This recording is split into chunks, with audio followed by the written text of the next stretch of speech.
Welcome back to the college lineup. I'm Eli. And I'm Carson, and we're excited to be back with episode number 2. We had an exciting weekend of games.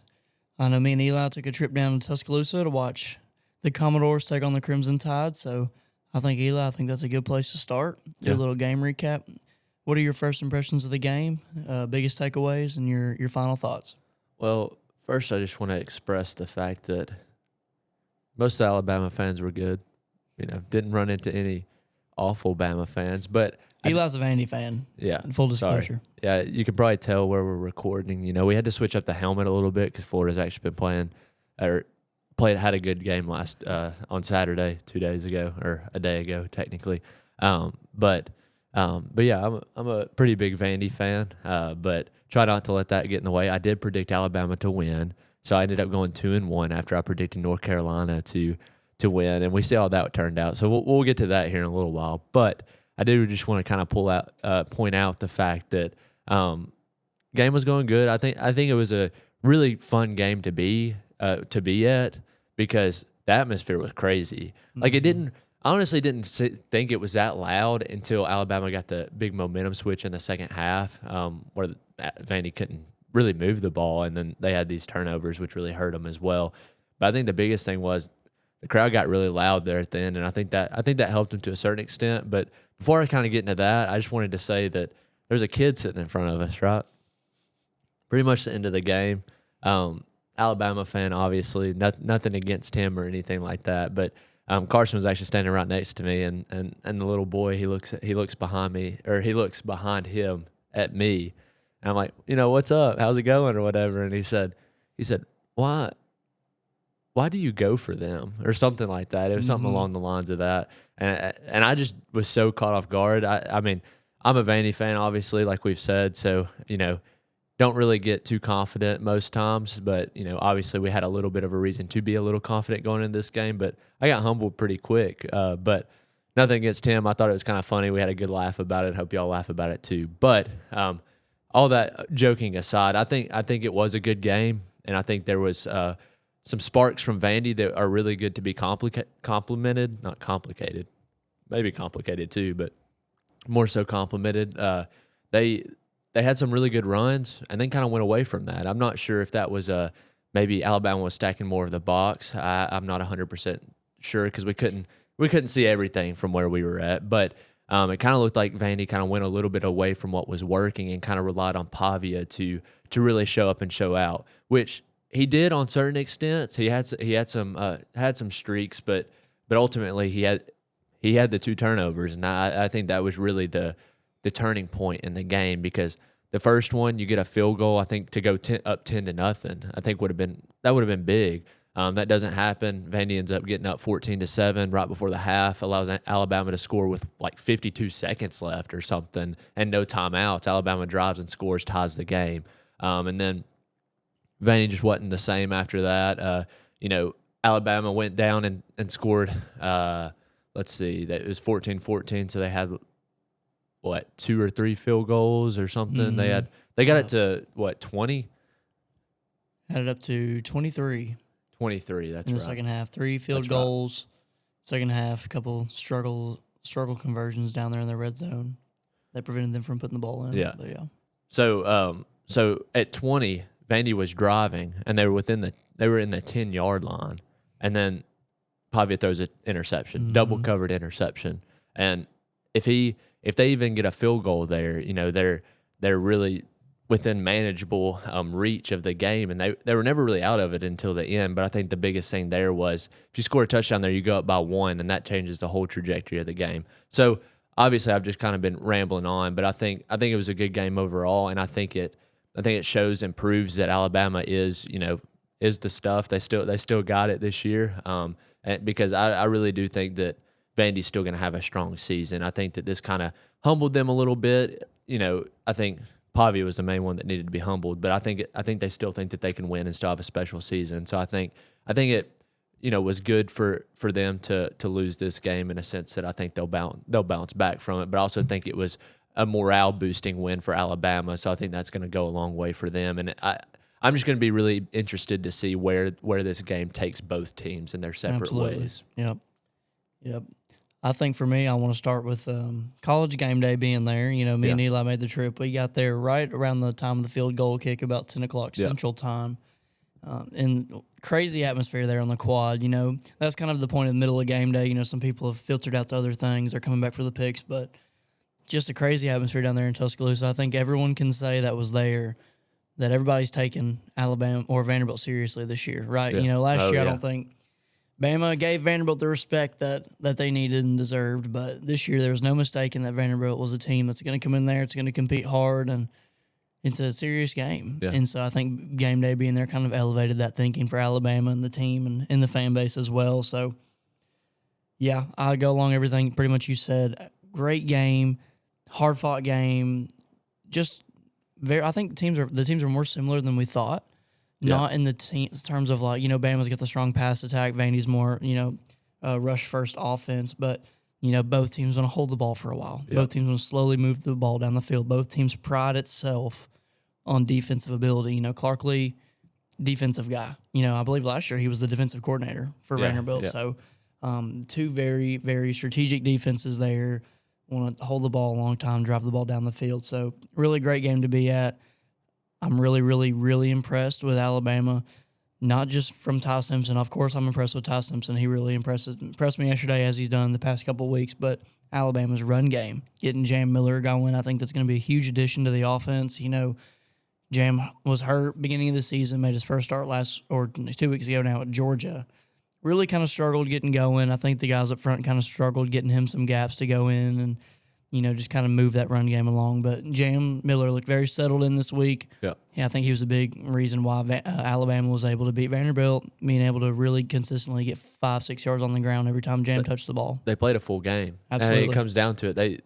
They excelled in every spot. Mm-hmm. And I think that also gives you also have to give Vanderbilt credit there too, because they stuck with them. And Alabama, pretty much, besides that interception first drive by Ty Simpson, you know, they played a complete game. And if you as Alabama, the only thing as an Alabama fan, what I would want to see more of is just converting in the red zone and converting across the 50-yard line, because there were some times where, you know, this game could have very well not been anywhere close being a close game. If Alabama, instead of getting field goals, they score touchdowns when they do that, this game, you know, would have been over by the end of the third quarter.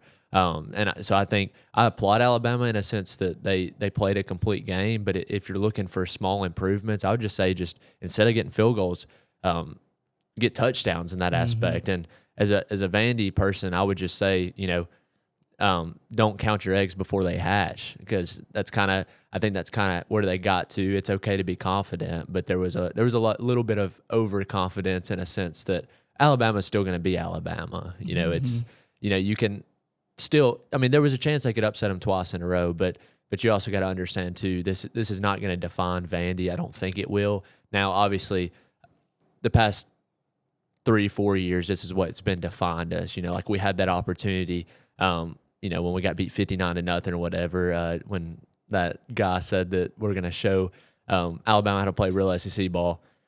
That was stupid, but we got beat 59-0. So to be able to hang around in Tuscaloosa, I think Vanderbilt fans can hang their hat on that. And if you take away those mistakes, it's a really close game the whole time. Absolutely, yeah. I agree. Those red zone conversions, coming up with touchdowns there is really, really going to be key for Alabama moving forward, because the schedule Alabama has is just a gauntlet of a schedule. I believe the next 4 games we play, they're all 15 or better in the current AP poll. So capitalizing great down to there. SEC though too. Oh yeah. SEC's in a great spot. Look strong. It'll help really build those playoff resumes for those top SEC teams. And I mean, even like we saw this week with Florida and Texas, you know, no one's really safe week to week. So it's really, really, really great for the conference and for really all of college football to have a conference that strong. But just really, really, really impressed with Alabama. I think that week 1 loss against Florida State has really given them an edge. And obviously some extra motivation this week was with Diego Pavia saying, if we keep it between the lines, it won't even be close. Well, I would say it was kept between the lines most of the game. I don't think the outside noise affected him too much. I mean, he was there to play, that's for sure. Yeah. You could tell by that. But I think too, it's like kept it between the lines, but then also it's like you could argue whether he did or not, because they didn't win. So it's like, okay, well, did you keep it between the lines? I don't know. But But yeah, I really don't think the crowd really did much because I think, obviously that's what he's used to. He's used to being looked down on and things like that. So you know, I don't know, talk's just to talk, but I think overall, I think what just really hurt was the turnovers. Mm-hmm. I don't really think the outside noise had much to do with it. Like I said, it did get loud, so that could have had a lot to do with it, but I think mainly it's just bad reads and Alabama playing a good football game. And shout out to defensive coordinator Womack for Alabama. Really made some adjustments at the half. Probably the best second half in terms of adjustments all season, I would go to argue. I mean, he came out with a plan second half, and I feel like they executed it very well. Making sure they're always having an eye on Pavia, attack and rush first on Pavia, especially when they realized that for some reason they just weren't going to put the ball to Alexander, which is strange considering the 65-yard touchdown run he had to go up 7-0 to in the first quarter to start the game. Really surprised there, I think, along with Vanderbilt fans of why we're not handing the ball off to him. But another big thing, Alabama converting in the red zone. I think a little bit of that too. Still inexperienced from Ty. He looks good. He's showing growth week to week, but I know in the second half we had the ball in the red zone. He takes that big sack. When he could have easily thrown it away. He was looking for, I think, Bernard going off to the side in the flat right there, and then that wasn't there, and he just didn't know what to do. Right, and that'll get there with experience and some learning curves there. But that worked later in the game one where he saw Ryan Williams open. I think that was the tie of the game. Found him in the back of the end zone because it was originally defended well, but he was able to make enough time right outside the pocket, and he just stood there. And I think that's kind of where he got his head at right then, and it just didn't end up working out. So you kind of give and take. Same thing with Diego Pavia. You kind of got to give and take. He'll have his moments, but hey, I'm gonna be completely honest. If Andy can somehow go even 9-3 this season, I mean, I would take that. Or it'd be 9-3. Yep. I mean, I would take that every day because I mean, you go from not winning much to having a 7-5 or 7-6 season last year. I don't exactly remember. We won our bowl game. But then going to even 8-5 or something like that, I think it could really be, show up for Vandy, and I think that'll help them. And with NIL, I think that's kind of even the playing field out for everybody. But so I think overall, I gotta say Alabama is still showing that they can be Alabama, even under DeBoer. I think the team's moving in the right direction. I think Vandy showed they can compete, and we'll get into the AP poll later. But I'm already not a fan of where Vandy is in the AP poll from an Alabama perspective. I don't think that was warranted, but we'll get to that a little bit later. But excited to see what Alabama does at Missouri next weekend. A little bit different. Going on the road, 11 o'clock kickoff. Maybe not as big of a game, but Missouri's still a heck of a team, still a top 15 team as we're recording this. So very, very excited to see what happens there. And I know we had a great time in Tuscaloosa. Great environment, great game. And so I think that's all we can say there. Yeah, I think to sum it up, it was a good game, a complete game by one team, not so complete game by the other team, and that's the outcome you get. So, all right, Eli, let's move into a different game. I know last week we covered predictions for Clemson and North Carolina, and also, forgive me, I'm a little bit hoarse. I did a lot of screaming in Tuscaloosa this weekend, so if I don't sound as full voiced as I usually do, just know I was doing a lot of screaming. We were recording this the Sunday after the Alabama game, so a little hoarse there, but still excited to bring y'all some content. So let's move into this Clemson-North Carolina game. So this was a game we covered. I took Clemson to win, pregame prediction, and Eli took North Carolina. Eli, I'm curious what you think about this game now. What you think about that pick now that it's all said and done? Yeah, well, part of me at the very beginning just kind of wanted to be different last week. But realistically, I just thought this would be the one game that had a chance for being an upset because with Belichick, I thought he would maybe want to try and perform a little bit better than his team did, and I'm sure he did, but it just didn't. That outcome did not show.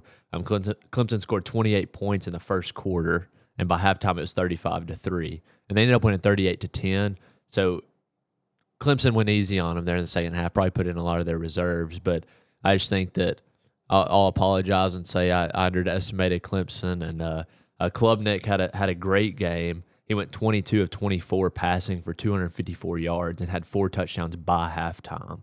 And then in the second half, he was taken out. And so, anytime you can take your quarterback out at halftime, and not have to even worry about putting them in, that's a good game. And I think, if Dabo Swinney, we may talk about this here in a little while, but if Dabo Swinney was on the hot seat, I don't think he is right now. Now, I don't know if he's necessarily completely off of it. I think his seat has gone from hot to maybe warm, but he's showing some. I think they still got it. I think, like I said though, I think this still rings true. I think Clemson now has a good opportunity to bounce back and make a good season out of this. And I said even with I said if North Carolina wins, they had a good chance at maybe turning around and maybe winning the ACC or something like that. I think in that aspect it did ring true. I think Clemson really showed that they're still Clemson, just like Alabama showed they're still Alabama. They can play football, and they showed it. They went into Chapel Hill and beat the brakes off North Carolina, and I think they played a really good game. I think Klubnik, obviously it's one game and it's North Carolina, but with those stats, I mean, that's really good stats. You may can put him in the, I don't know what he's at right now, but maybe top 30 of great quarterbacks. I don't know, but I think he did really well. And also kind of backtracking to the Alabama game, I'm sorry that I said that Ty Simpson didn't have a good game at Florida State. Some of the people on TikTok didn't like that, but he didn't have the best game. Anyway, that's besides the point. But going back to this game, I think that Clemson played well, and I'm impressed. And I ended up going 2-1 on the weekend because of that. But that's kind of my thoughts on the whole situation. Yeah, I'm really, really impressed with Clemson's ability to come out of the gate firing. I think anybody out there questioning Dabo's ability to still perform at Clemson kind of gotten hushed up here with this game. I mean, granted, it's a North Carolina team that's yet to prove itself. Still, right. Belichick finding his footing in college football is still very tough. It's a tough transition. We've seen that with plenty of coaches. But end of the day, I think it's a great win for Clemson. They were able to put pressure on them early, able to get some really good reps in for their backup guys. The game went about how I thought it would. Maybe not as, I didn't think Clemson would jump off the gun that early, that quickly. But, very, very impressed with Clemson, very impressed with North Carolina, impressed with Klubnik back there, being very accurate, only missing 2 passes all day is impressive regardless of who you play. Right. Great team win, too, as well. And, I think this raises the question of, where does North Carolina stand with Belichick? Was this a thing of if we bring him in, are we expecting us to have a 7-8 win season, first season? I'm very curious to see how North Carolina responds to this game because, this is a game you don't like losing. Right. It's Clemson. There's already some, bad regional rivalry there. And so I'm interested to see kind of how North Carolina responds, how the fan base responds to Belichick, and if this starts raising red flags. So only time will tell, but overall, great game by Clemson. Game went about how I thought it would, and I hope Clemson can move forward and kind of take, they've learned from those previous 3 losses earlier this season and kind of, learn from it, grow from it, and keep moving on the rest of the season. So. Yeah, I don't think there's much more to add to that. I think pretty a simple game, not really a game to kind of, spend a lot of time over. But like you said, I think Clemson did their thing, and I think they showed that they're not down and out this season just yet. So we covered Alabama, Vanderbilt last week. We covered Clemson, North Carolina, and lastly we covered Miami and Florida State. Now me and Eli both picked Miami. Miami did end up winning 28-22. I think that score kind of makes it seem a little closer than it was. Yep. Me and Eli were actually on the way back from Tuscaloosa, so we were trying to keep an eye on this on the ride home back to Florence, Alabama. But Miami led this whole game pretty comfortably. We see that Florida State outscored Miami by 19 points in the fourth quarter. So like I said, that score really makes it seem a lot closer than it was. There was never a point in this game where I did not think Miami had control over the game. Carson Beck played a heck of a game, 4 touchdowns, only 7 incompletions, I believe. So all around, great game by him. He felt in command the whole time. We saw what I was really impressed by him was they were trying to go deep early and often. This is something I think with Alabama and some other teams, you're still kind of finding your footing, getting in a groove, short completions, move the ball down the field. Yep. Miami was coming out firing on all cylinders. We had an early drop pass, I think, in the first quarter, a couple minutes into the game. Probably should have been caught, or at least, could have been caught. Yeah. But Miami, Carson Beck was firing on all cylinders. He seems comfortable back there. He seems to have a lot of confidence in his receivers.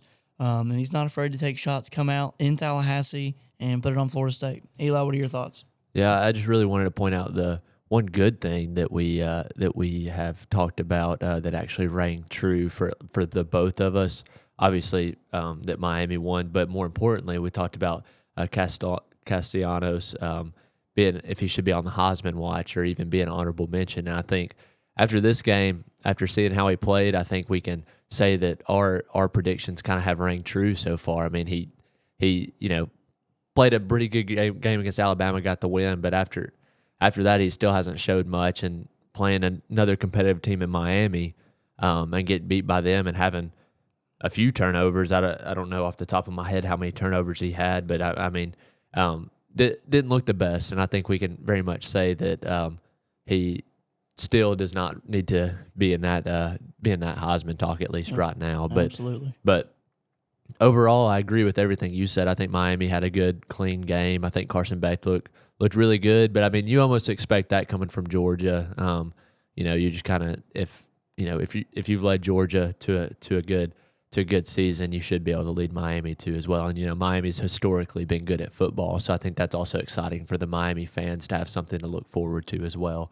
But other than that, I think this is also one that doesn't need a lot of time spent on it. I think it was a good game by Miami, and maybe it shows something that Florida State just really isn't what people thought they were after they beat Alabama, which may hurt Alabama in the long run. But if Alabama has a great rest of the season, I don't think you have to worry about that at all anyway. Yeah, really interested to see kind of what we take from this and what the college football community takes from this, because I mean, this was slated to be a big game, especially before Florida State lost to Virginia. I mean, this was the game I would expect game day to be in Tallahassee for this. And now you're just kind of like, is that even a big win for Miami? Like what's going on? That's true. Or is Gus Malzahn just the Alabama Slayer? That's true, I too. mean, growing up watching Gus coach against Alabama, that's what it felt like, right? Like he couldn't coach against other teams, but when it came to Alabama, Gus just had Alabama's number. Yeah. But well, that's why Vandy, going back on Vandy, but that's kind of like the Vandy Tennessee rivalry in a sense. Like the only reason we kept Derek Mason around for so long is because we'd go 0-12 or whatever, and then we would, or 1-12 or 1-11 really, and beat Tennessee, and that's why we kept Derek Mason around. So I mean, beating that rivalry helps you stay around. And I think that's why he also got to stay around at Auburn for so long, because he beat Alabama every now and again enough to kind of keep his coaching title. But yeah, I think that is something to be intrigued in. Is it just that the Gus bus is just good against Alabama? I don't know, but I have a quick hot take. This has nothing to do with this segment, but I'm just going to plug this in here. Auburn should have never let the Gus bus leave town. Never should have let it happen. Never should have let it happen. Freeze warning. There's no freeze warning in Auburn. There's no hope in Auburn. There's no hope on the Plains. You got a great team this year, but it's not the Gus bus. But anyway, quick rant over. Also want to point out Miami had 13 penalties in this game. And so I think that is something moving forward to keep an eye on. I mean, you are in Tallahassee, tough environment. We saw that in the first game against Alabama. A lot of different aspects get affected there in that environment. But if you want to beat good teams, you can't have 13 penalties, especially as, season moves on. I look for that to be a point of improvement for the team. And 0 turnovers as well for Miami, which is always a good sign. Florida State had 3 in that game. So, look, going forward, I'm looking for Miami to kind of lower the penalties, lower silly mental mistakes and kind of, put it on teams and not giving them free yardage. So, Eli, any final thoughts? Miami beat them fair and square, had a complete game. And when you have a complete game, just like the Alabama game, you should win. And they proved that they could win, and they proved that that they're going to still hang around, that they're still got an opportunity to make a national championship run. So I think that's interesting, and it'll be fun to watch them throughout the rest of the season and kind of track and see what they do, and also track and see if Florida State can kind of bounce back, because I think there's only their third loss or so, second loss. So I mean they're still 3-2, so they still got an opportunity. I don't know who they play necessarily, but if they go and win out, you still got a little bit of a case beating Alabama that maybe have a little bit of playoff hope. But I think. Good sign for Miami overall right now. But that's all I got. So I think with that, we'll wrap up game recaps. Next segment we're moving into is the AP Top 25 reactions, where we are going to talk about all these teams and react to them, and kind of give you our thoughts on whether we think that they should be ranked as highly as they are, or if they should be ranked at all. So, Carson, if you want to start us off with, I think it's Ohio State at number one. Yeah, Kinda number give us your one. thoughts. So we are recording this on Sunday, October 5th, same day this AP poll released. And so at the top, we have 5-0 Ohio State with a big win against Minnesota this week, 42-3. Really no surprise here. I didn't expect there to be movement at the top. No surprises here from me. Eli, anything about Ohio State? No, they played well, and they should stay ranked at number one. I think they've proven themselves so far and haven't had a game where you scratch your head going, what are they doing? Yep, absolutely. And so moving into 2 and 3, we have Miami at 2 and Oregon at 3. They just flip-flopped based on that big Miami win against Florida State. Yep. This one, I could take it or leave it. I think there's no doubt Miami and Oregon are the 2 and 3 best teams in the nation.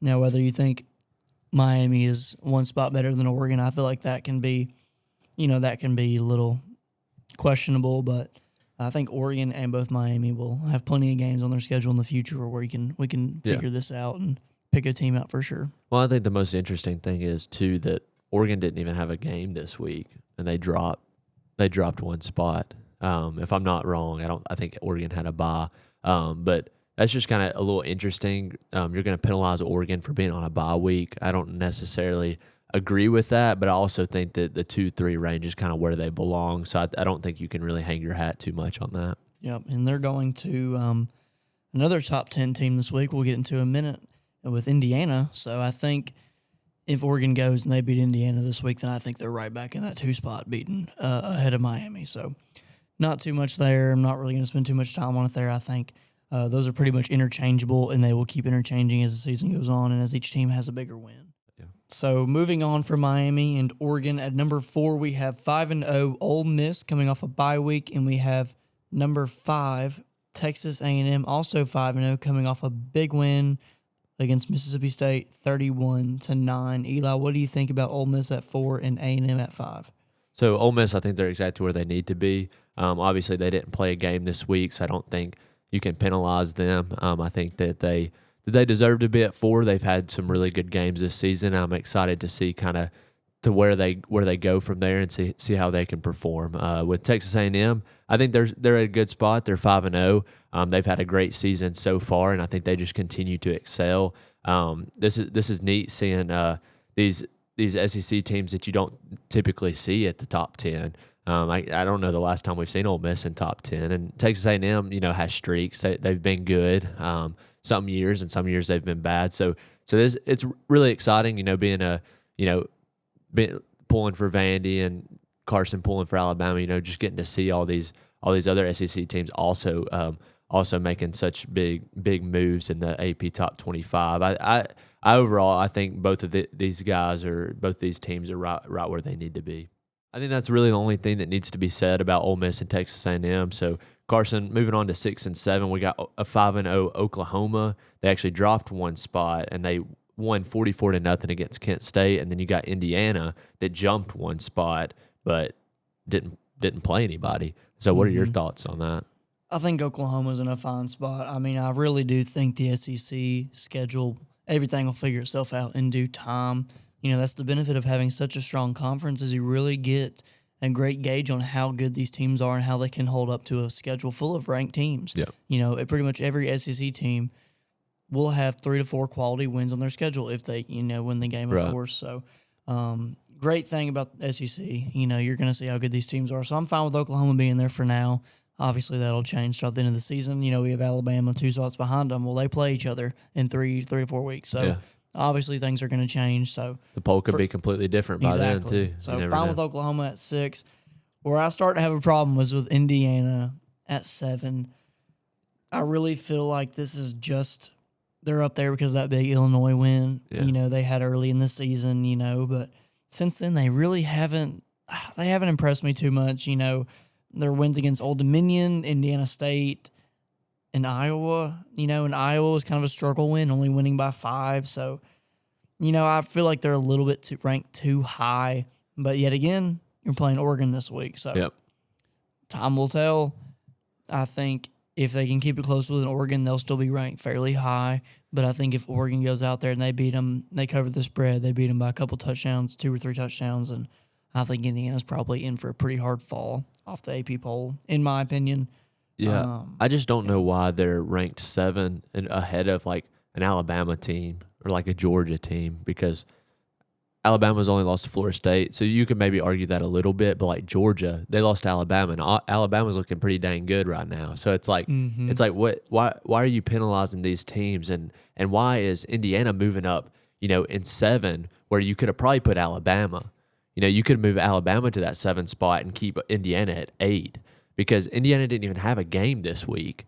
So that's kind of my little concern with that, is why you really move Indiana up. And obviously Alabama moved up 2 spots, and I think was very warranted, which is kind of crazy, beating Vandy, you move up 2 spots. But I think that, that's just kind of where we're at this point in the season. So that's kind of neat. But I think that, you can kind of be a little, like confused with why they maybe didn't move to 7 and keep Indiana at 8, because just don't move them. They didn't play a game this week, so just keep them right where they're at. Mm-hmm.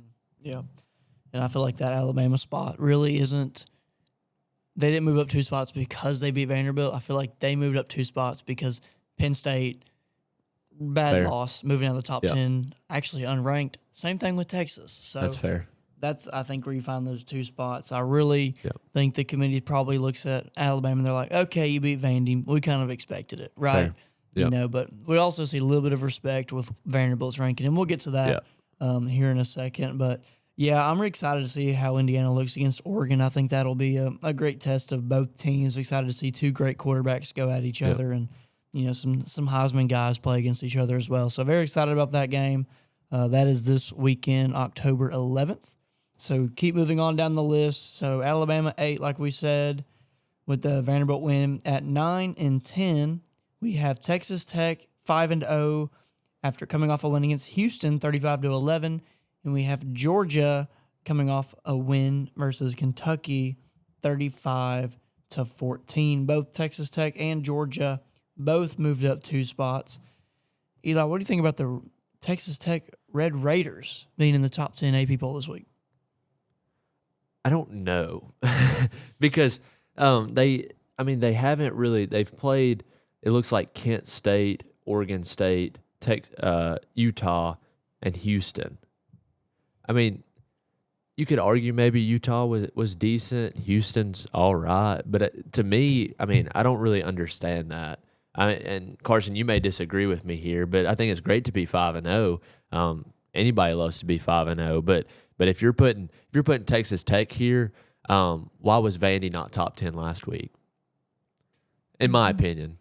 So I think I don't really agree with that. I don't really know where Texas Tech's coming from out of the woodworks. And again, Carson, you may disagree with me, but I don't really agree with that. I think that they're maybe a good top 20 team, but I wouldn't go as far to say they need to be ranked 9, especially over Georgia. Because again, Georgia's only loss has been against Alabama. Now, the Kentucky game was a little close on Saturday for a hot second. Not a super long time, but they ended up beating Kentucky 35-14. So I still think they proved that they can beat a SEC team no matter if Kentucky's super good or not. They're still in a tough conference. So I think Georgia either needs to be a little higher or you move Texas Tech back, because I don't think Texas Tech deserves a 9 spot. Mm-hmm.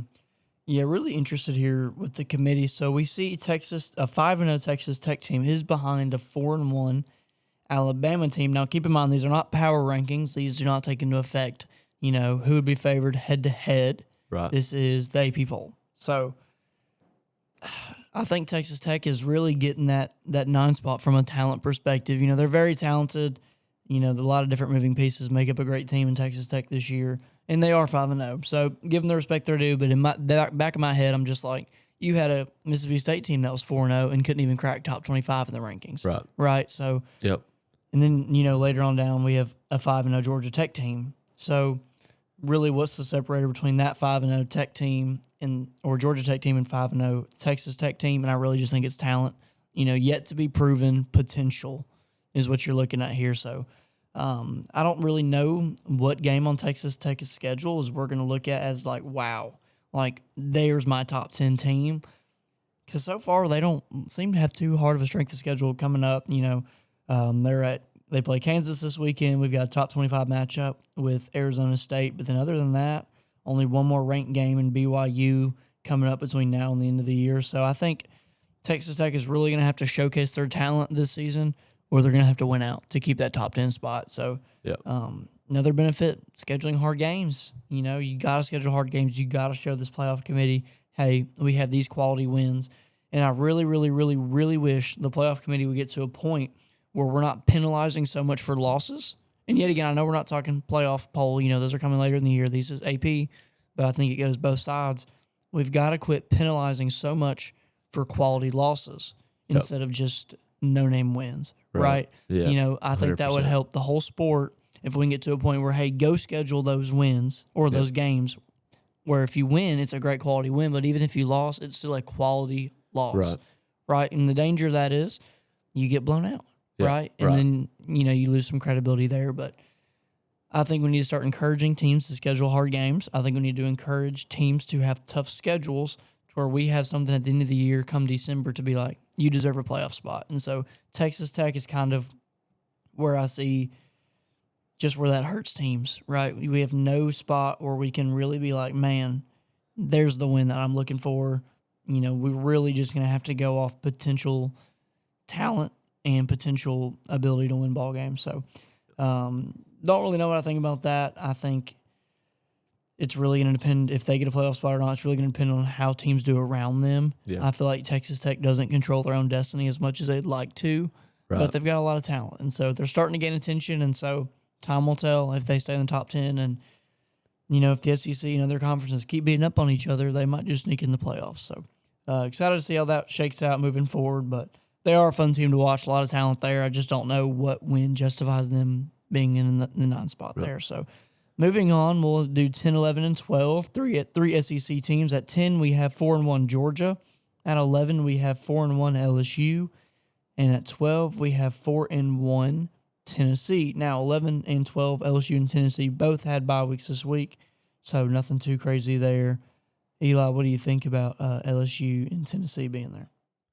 So with LSU, I really think I think that while you said that there's not much going on here because they had bye weeks, I still think they haven't really played many teams. The only good game that they've played, which was Ole Miss, they lost. But then you could argue that Clemson was a good game, which was week 1. Still can't really decide whether that's a good game yet. I think only the rest of the season will be able to show that. But I think 11 spots okay. I think they're also kind of given that privilege of just LSU's just good. We expect them to be good, so if they win, we're going to want to bump them up. But mainly, I think because Texas and Penn State dropped out, I think that's why, kind of like what you were saying about the other teams, that I think that's why they moved up 2 spots. But getting with Tennessee, they moved up 3 spots. They've had a good season so far. They beat Mississippi State in overtime. They had a bye week this week. They barely beat Georgia.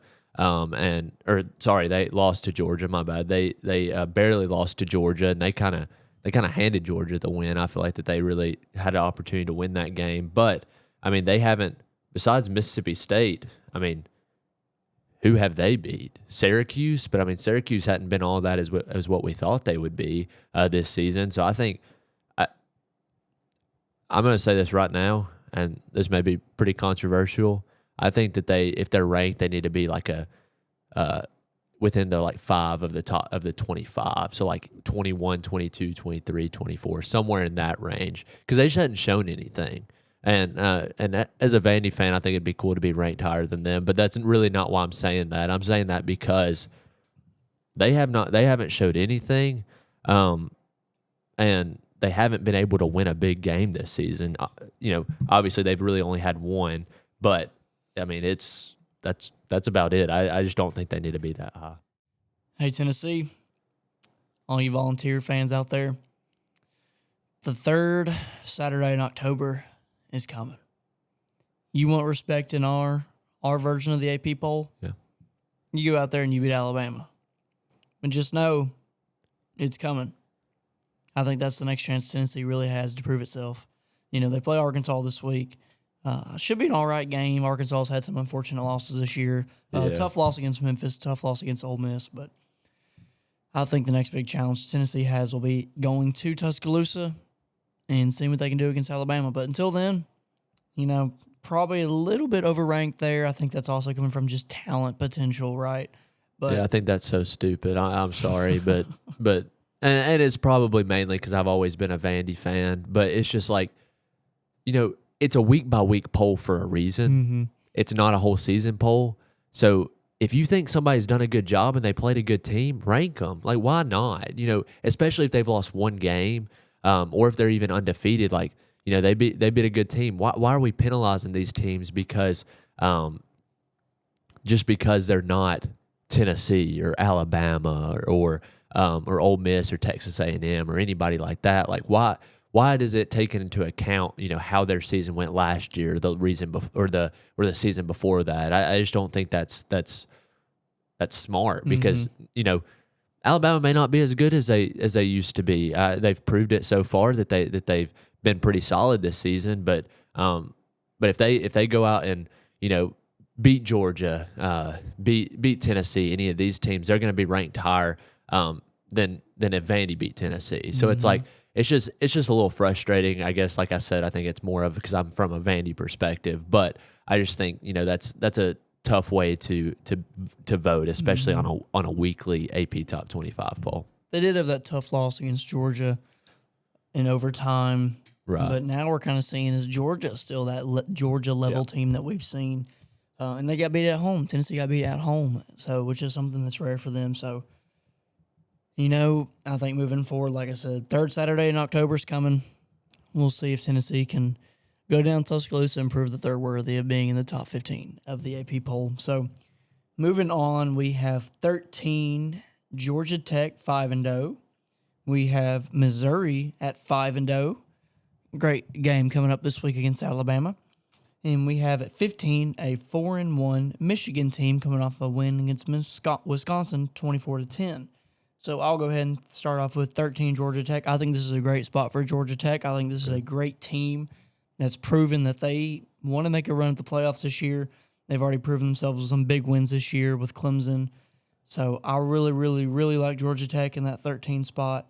I even like Missouri in the 14 spot. Missouri moved up 5 spots this week, kind of setting up a big game at home against Alabama this week. So I really, really, really, really like Georgia Tech 13 and Missouri 14. I think that is right where they need to be. They are in striking distance of the playoff, making the playoffs this year, but also getting the respect they deserve, but they also have to earn it. I think that's a good spot to be. And Michigan 4-1, I'm okay with that. We've seen kind of that Wisconsin team's really not the Wisconsin level team that we're used to seeing. They've really kind of had some difficulty finding themselves again after getting beat in Tuscaloosa. But Eli, what do you think about Georgia Tech, Missouri, and Michigan?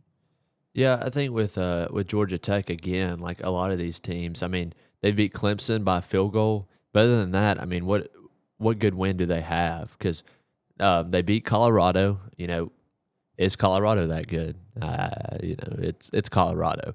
They beat Gardner-Webb. Like, okay, cool. I didn't even know who Gardner-Webb was until I saw the schedule. So I mean, they beat Temple. Okay, great. I hope you beat Temple. And you beat Wake Forest by 1. So it's like where are these statistics coming from? The Clemson game. Okay, you could argue that. I think that's okay. So I think this is an okay spot. But I again think Georgia Tech needs to be more of the top, the further back half of the top 25. But again, I don't vote on the AP Top 25. We don't, so that's why we're giving you our opinions. But that's just kind of my opinion on Georgia Tech, and I don't think that they should have jumped 4 spots after not even having a game this week. And then with Missouri, I think we're really going to be able to see next week how good they are. I think it's going to be a really good game. I don't know if maybe a game day situation or not necessarily, but I think it's still going to be a good game. And really, if Missouri wants to prove that they have playoff hopes and expectations, they need to go and take care of business. Now they moved up 5 spots. cool, I guess. That's great. They've beat. Let's see, they've beat Central Arkansas, Kansas, Louisiana, and South Carolina. So and UMass. So really, like you said, have they really showed much? Have they? I don't know. I think again. Now it's still earlier in the season, so most of these teams aren't going to have that defining win. So I think it's going to really be. I'll say this for Georgia Tech and Missouri, especially. I think they're at a fine spot, but next week if they go and get beat, they don't need to be there. And I think that's for most teams. But since this is a weekly top 25, I guess I can't really argue the fact that they haven't played many people because they are 5-0. So I think they're at a good spot. Michigan, Wisconsin, fine win, but like you said, Wisconsin's not the Wisconsin that they have been in the past. So I think Michigan's okay there. We're starting to get back to the back half of the top 25, so I think that's fine. It's just sticking them there for the time being, but it'll be interesting to see how the rest of their season goes. So at the 16 and 17 spot, we have 3-2 Notre Dame and a 5-1 Illinois. I actually am going to kind of go out on a limb. I think Notre Dame is right where they're supposed to be. Because their two losses are against some really quality teams. They lost to one against Texas A&M, and then they lost by a field goal to Miami, and so I think that's really. I think honestly, now I've talked about how we're ranking them week by week, and they didn't win, but I do think that this is the 1-2 loss team that I actually think is ranked in the right position there. But then going to Illinois, I don't even think they need to be ranked. I don't know what they're doing in this spot. Now I get they're 5-1, but their test is really going to come next. I think it's next week, October 11th, when they play Ohio State. That's going to really if they can somehow beat Ohio State, then I'll eat my words and say that they should be ranked top 10. But right now, haven't impressed me. I guess it's just maybe a talent thing that they're ranked because again they haven't really played anybody. They played the number 7 ranked Indiana, or at the time number 7. I don't know if that's updated or not, but they lost 63-10, and they're ranked 17. Illinois shouldn't be ranked. What do you think about that though, Carson? Well, first off, I think Notre Dame's a little too far back in my book. Okay. Like going back to what I said earlier about quality losses, those are 2 quality losses. Those are playoff caliber games. Right? And so, it's tough with Notre Dame not being in a certain conference, but they scheduled hard games. They went out there and played both games to the wire. It's hard to watch them play A&M and then play Miami and say they're not one of the top 12 teams in the nation because I really do think those were playoff level games. So, obviously, how do you justify putting a 2-loss team in the top 12 or any higher than they are at 16? Right. You don't. You put them at 16 and you wait for other teams to get some loss on their resume, and then you slide Notre Dame up their rankings, right? Which I think is what's going to happen here. But Notre Dame is a great team. They are a playoff level team. They've lost 2 very, very tough games against other playoff level teams. So for now, 16 is a fine spot, but you're kidding yourself if you think there's 15 teams better than Notre Dame right now, in my opinion. Illinois, 5-1. Yeah, like I said, they're yet to be proven. Kind of what you said, yet to be proven. So, kind of for me, I'm just kind of like, stick them at 17. They went up 5 spots from week 6 to week 7.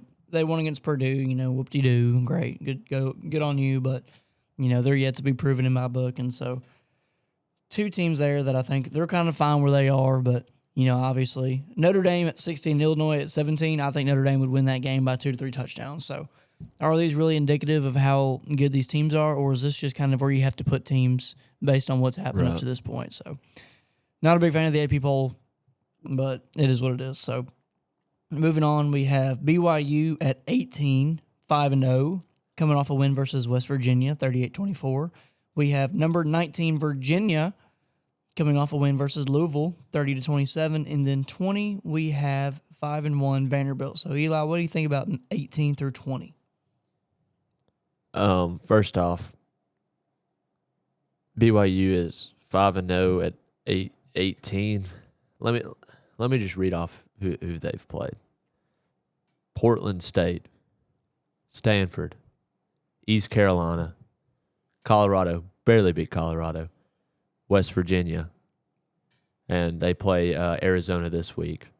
Not one of these teams are ranked, and so I guess this is just they're undefeated. Let's throw them on here, which makes no sense to me because you're 5-0, but I mean going back to Vandy was 5-0 and they were ranked, but you could argue that they didn't even deserve to be top 10 or whatever. So I don't know. I don't think BYU has shown anything, but I think this is, like you said, a spot that you can just throw them. And if they, as other teams start to lose, or is that if they actually win some games, but I don't know if they're really going to play any games the rest of this season. They do have Iowa State here in a few weeks, and they have Texas Tech, so that'll be on November 8th. So that may be a show of like, is Texas Tech as good as we think they are? Is BYU better than we think they are? Obviously, the AP 25 will change probably a lot from them, but that's just something to keep in mind. And with Virginia, that's somewhere you can just throw them. Again, they haven't really they beat Florida State and they're ranked 25, so I guess in that argument you can put Virginia there. I don't really have an issue with that. Again, we don't know if Florida State's as good as we thought they were, but I think that's somewhere that we don't know how good Florida State is, so we're gonna still rank you because 5-1's still good, and you've won all these other games. So I think that's an okay spot. But if you're putting these teams there, Vandy should still even fight to say that they should be in 17 right there behind Notre Dame, or right where Michigan should be. I don't necessarily think they should have moved up a spot, but again, Penn State and Texas dropped out of the top 25. Why is Vandy dropping 4 spots? That's just my opinion. Again, I try and be very fair with these. I try not to be a Vandy homer because I don't really think I am. I think I'm pretty realistic here. And Carson obviously will give his opinion, and we'll be able to kind of tell from that. And you guys too can give y'all's opinion as well. But I really think that Vanderbilt showed some heart, and you take those 2 turnovers away, it's a really close game down to the wire. Or if you even take 1 turnover away and give tit for tat and give a turnover to Ty Simpson and a turnover to Pavia, still it's a really close game going into the last 3 or 4 minutes of the game. So I think that the other BYU and Virginia, okay spot to put them in, but Vanderbilt, I think if you're putting them there, you got to put Vanderbilt above those guys. What do you think, Carson? Yeah, so I think BYU 5-0, just kind of like, man, we have an undefeated team. Where do we put them, right? Yep. So for me, I think they're just there based on definitely not the quality of their opponent, but just because of the fact that they've gone 5 weeks in a row and won every game. So kind of what do you do with this 5-0 team? We'll stick them at 18, and we'll put them, in between 2 5-1 teams. So we're saying we don't respect their opponents that they've played, but we do acknowledge the fact that you're 5-0. So I think that's kind of what the committee is showing us here. Virginia 19, fine with that. We'll kind of see how big that Florida State win is as the season goes along. Florida State lost this week against Miami, so that credibility is kind of dropping a little bit there. But at the same time, still Miami, still a top 5 team. So, for now, that is still a huge win for Virginia. So I'm fine with putting them at 19 even. I think BYU and Virginia are right where they need to be, and we'll see as the season progresses if they rise to the top or if they fall off this top 25. But Vanderbilt, for me, it's kind of a tough spot because I kind of feel like the committee is saying we were right. This Vanderbilt team is kind of always what we thought they were. A mediocre SEC team. They're going to sneak in the top 25. They're going to have you think, is Vanderbilt back? And then they're going to lose to Alabama. That's kind of what the committee's thinking here, in my opinion. And I think it's an okay spot to be, but then you have to ask yourself, is there 19 teams better than Vanderbilt? And I think you could maybe say there's probably 8 or 9, maybe 10. But I think it's hard to pick out 19 teams that are better than Vanderbilt. That would be favored against Vanderbilt at a neutral site, even in my head of thinking right now. And these polls aren't based off who's favored. Keep that in mind. But in my head, I'm just thinking, if I were to go and I were to say, okay, I need 19 teams better than Vanderbilt, I don't know if I find 19. So, at the end of the day, great thing. SEC schedule, they're going to have plenty of opportunities to prove themselves. I think they're off this week, if I'm correct. And then they have LSU. So, another win versus LSU, and they're right back to where they were before that Alabama 100%. game. So I think for now, this is just a fine place to put them. It's easier to drop teams when you know you're going to have a chance to build it back up. Yep, build them back up again later on in the rankings. So you can't say that with every team. BYU and Virginia, if you drop them 5-6 spots, they might never have a chance to recover 5 to 6 spots. 100%. Vanderbilt, absolutely. And then, of course, they end their season with Tennessee. Plenty of opportunities there. So honestly, for me, I'm fine with putting them at 20 because I have the expectation in the top of my head that they're probably going to rise pretty quick from that spot. So, if this was a 4-team playoff like, what we used to have, I'd be like, 20 is rough, but 12, you can say, okay, we acknowledge the fact that you lost Alabama, but, we're still giving you a shot. You go out there, you take care of business in your schedule, and you're in the playoff. Like, I really don't think Vanderbilt's out of contention for a playoff spot at all. But I do think this is the committee kind of being a little bit prideful, saying, we were right, Pavia's not what we thought. They lost Alabama. We expected them to lose Alabama, so, we're dropping you 4 spots. So, very interesting there, but I think if you look at this poll long enough, that's what you can kind of take away from it, and that's what I take away from it at least. And so I'm okay with Vanderbilt at 20 because I have the expectation that they'll rise up in these rankings pretty quick if they go out and they have quality wins. So let's wrap up these last 4 spots here. 21, 4-1 Arizona State, up 4 spots. We have at 22 Iowa State, 5-1, down 8 spots. 23, interesting, 6-0 Memphis. 24 South Florida at 4-1, and then finally 25 Florida State now at 3-2, dropping 7 spots after that loss to Miami, 28-22. Eli, do you have any final thoughts as we round out this top 25 AP poll reaction? Yeah, I don't have much on the back end of the 25. After you get past the top 20, in my opinion, I think these are really 2 where you kind of put those placeholders of these teams that maybe don't play as many good people. And you're like, okay, they're undefeated, so I'm going to throw them there. We'll say Arizona State, I think that's fine. Keep them there. They moved up, not being ranked. Not from not being ranked, but they moved up from having a bye week. So, kind of maybe argue a little bit there, but I think they're fine where they're at. Iowa State dropped 8 spots after a loss to Cincinnati. So I think 22 is fine for them. Their first loss, AP poll kind of showed them something. We're going to drop you 8 spots. So, it'll be interesting to see how the rest of their season goes. Memphis, haven't looked up their schedule. Not sure who they've played, but every time I've watched them, they look pretty good. So I'm really okay with them being 23. They did beat Tulsa 45-7.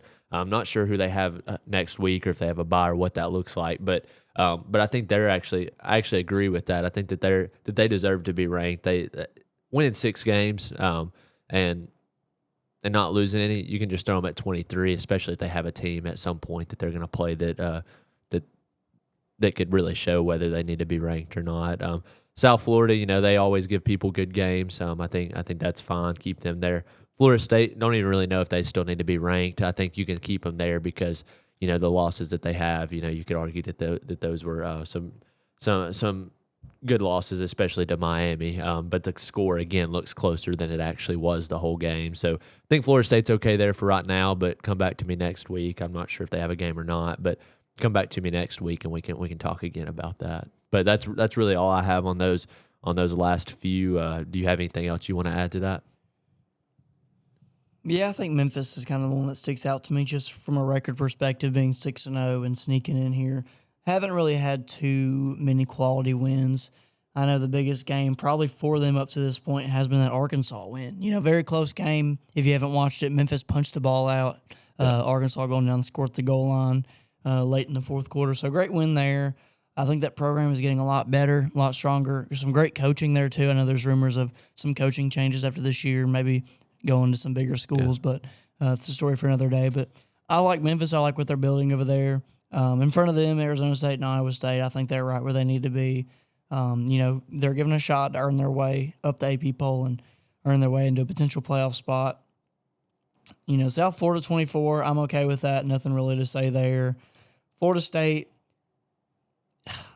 I'm really at a loss of words for Florida State because they come out and they beat Alabama, right? And they are the team, they go out and they put it on teams. We were talking 70-something points a couple weeks in a row there. And we're like, man, this Florida State team is just it. Yep. And then just out of nowhere, the tough loss to Virginia. And then we see Miami pretty much control the whole game.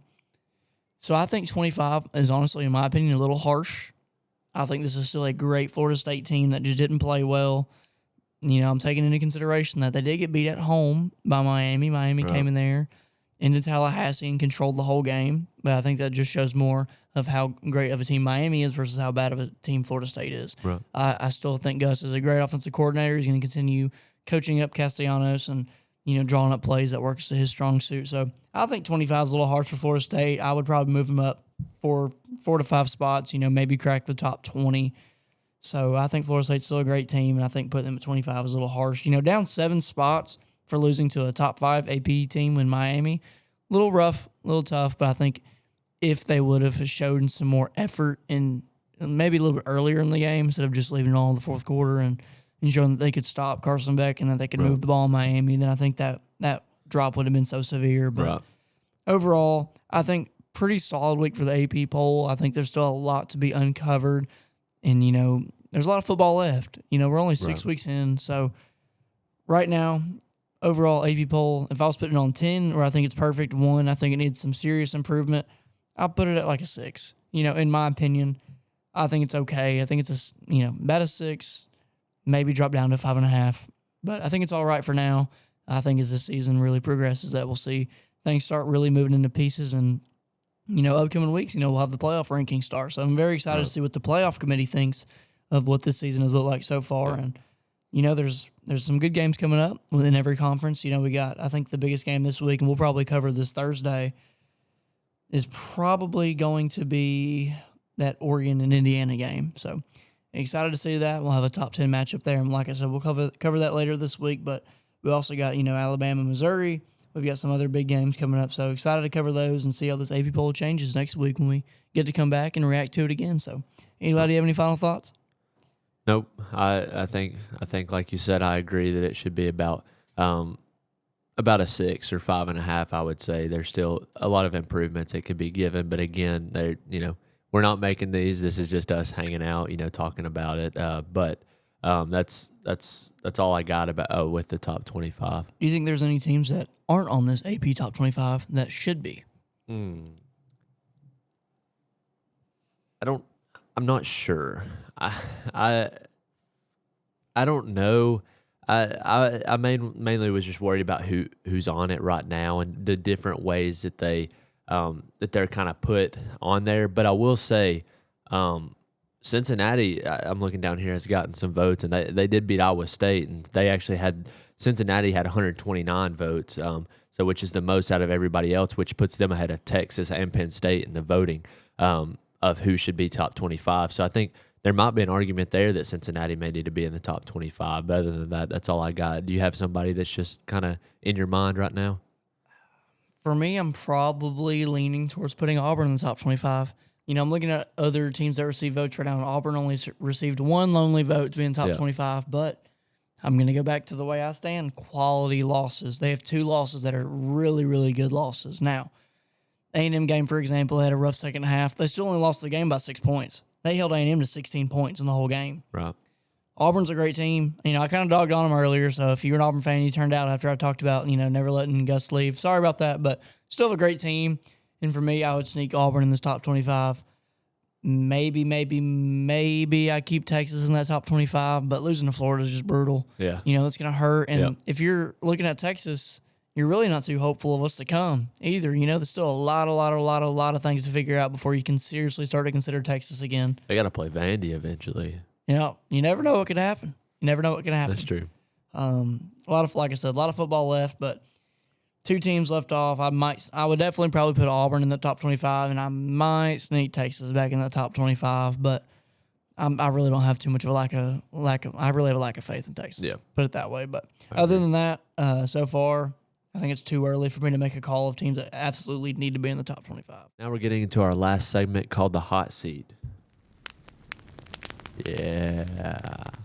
So this is a segment where me and Eli highlight a player, a team, or a coach that we feel like their seat might be getting a little warm.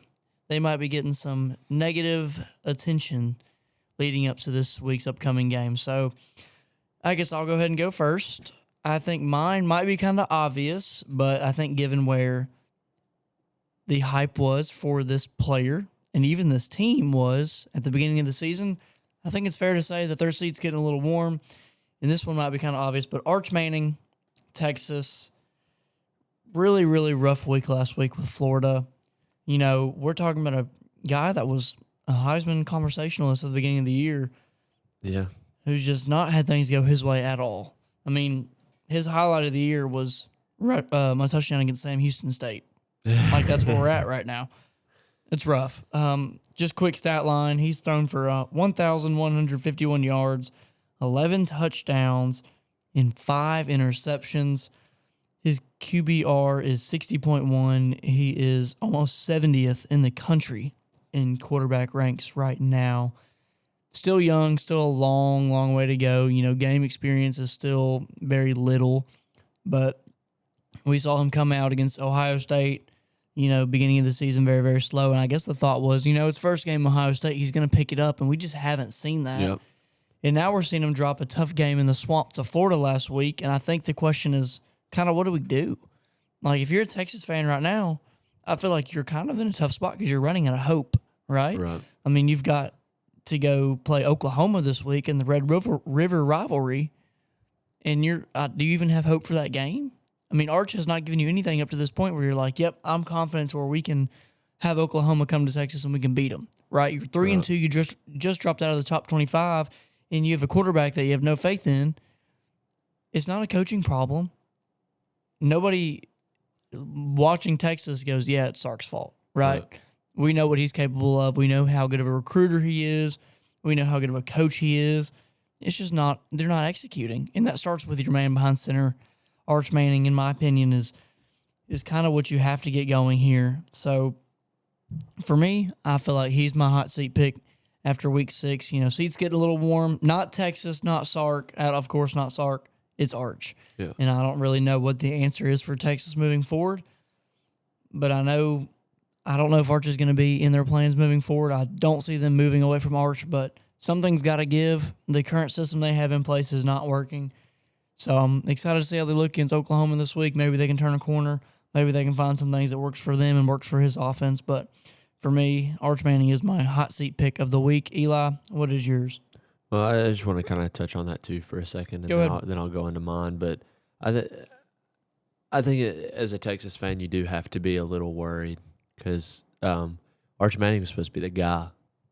You know, after last season, you know, getting to play a little bit, and then 2025 really getting to be the main starter, and he hadn't showed what he should show. And part of that can be overhype. I think that's a big thing as well, and trying to live up to the Manning last name. But I think that they were expecting him to be their guy the next few years. You know, has all this NIL deals and things like that. Maybe that's gotten to his head. Maybe you could argue that. Maybe he has too many women or something. I don't know. But he's definitely not performing like he should. But that's what I would worry about as a Texas fan. You know, if is there a backup quarterback that's going to be able to come in, or are they set on Arch Manning, and even if he has an awful game, they're going to keep him in? I'm not sure. So I agree with that. I think he is getting a little warm. I think especially Texas fans and people around the SEC and the football world are starting to really take notice of is Arch really that guy? So I agree with that. But mine is actually a coach. Which it's kind of funny because it's actually James Franklin, and he was at Vandy for a while and then left. You know, it was a sad few years since then, but hopefully Clark Lee kind of has turned this around a little bit like James Franklin once did. But I think his seat's getting pretty warm, and I say that because the whole time he's been at Penn State, they've been a good team. He's done a good job coaching them. Nothing against him in that aspect, but they can't win the big game. They haven't been able to, and I don't think they're going to be able to. And I think Penn State fans are probably going to have enough at some point. And I think that, you know, while it may be not being talked about as much right now, I think that's a case that it's really going to come up from now on. And I think if they go win next week, I think let's see who they're playing. I have it pulled up. They're playing Northwestern. So I mean, won't really show much there. Then they have Iowa. The big one I'm looking at is November 1st against Ohio State. Depending on how Ohio State's been doing, and that game, that could be a game where James Franklin proves, okay, I can actually win the big game, and I deserve to be here. Because if not, I mean, you lose to Oregon, you only lose to them by 6, so not a super big loss, and Oregon is ranked really highly. So that was probably a good loss, like we had been talking about the top 25. But I don't know. You get beat by UCLA when they haven't won a game all season and haven't looked good. I think it's very hard to argue that the James Franklin seat isn't getting pretty toasty right now. Mm-hmm. And it's a weird situation too, because it's kind of a problem that a lot of teams wish they had. Like, I wish we could go out and get 8-9 wins this season, like Penn State. But at the same time, you can't win that big game. You just can't. He's never been able to do it. And you have all the right tools to do it. You have the crazy atmosphere at Penn State. You have the school support. You have a school that is a football school. Mm-hmm. And the third big thing is we want to win these big football games. And we schedule enough big games where we get a couple of those under our belt and we're a playoff team. Yeah. Like, you have that 100%. Opportunity there. And so I agree with you. See, it's getting a little warm in the sense of, are you ever going to be able to take us to that next level, to that playoff contender level? Yes. And like you said, that next big opportunity they have is at Ohio State, right? You go into Ohio State and you win.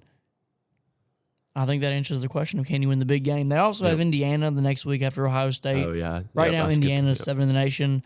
I don't think Indiana will be that high by the time Penn State gets to them. I think this week they struggle with Oregon. I think Oregon really shows out against Indiana, so I think Indiana probably drops back a little bit. But still, Indiana's probably still in the top 25. It's still an opportunity for another quality win. But if you're Penn State, you really, really, really got to start asking yourself, can James Franklin take us to the playoffs? And can he take us to that next level?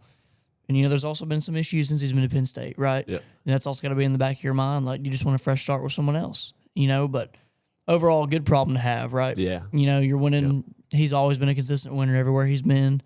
Even had a little bit of a beard this weekend, a little something new. I don't know if you saw that or not. But changed up a little bit. Mm-hmm. So a little interesting there, but, I think it's just a hurdle he's going to have to overcome. How do you find ways to take your team to the next level, win big games? And at the end of the day, they only lost to Oregon by 6. Right. So it's not that bad of a loss, but it's still just one of those things where at the end you're just like, just couldn't get it done. Yeah. And I think you find yourself there a lot watching Penn State. So I like that call. I like that take. I think definitely a little warm seat. Definitely think you have some frustration there from the Penn State administration and the fan base as well. So I like the pick overall, but there was one other thing too. I was kind of thinking of only 2 things, to be on the hot seat. We're pretty much halfway through the season. I was thinking some honorable mentions that I still don't think are completely off is Dabo Swinney. Obviously, wins this last Saturday, and hopes are high, but it was still just North Carolina, so you got to keep that in mind. So his seat, while it may not be the hottest now, I think it's still a little warm. I think it's like, you're in the car and you're a little cold, you turn that heated seat on. I think it's about there. But then also Billy Napier, the Florida's coach, he got a big win this week, but is Texas even as good as we thought they were? I don't know. Are they? So it's like, it's really that it could be. I think he's got the pass for now. But you come to me 3 or 4 weeks later from now, we'll see who's on that hot seat from now. So I think those are 2 that are really to look out for here in the next few weeks. But really, I think our top 2 are Arch Manning and James Franklin for the most part. Mm-hmm. Absolutely. Well, Eli, I think this wraps up another great podcast. I think we're really excited to keep bringing this content to everybody. And another episode down, and this has been your college lineup.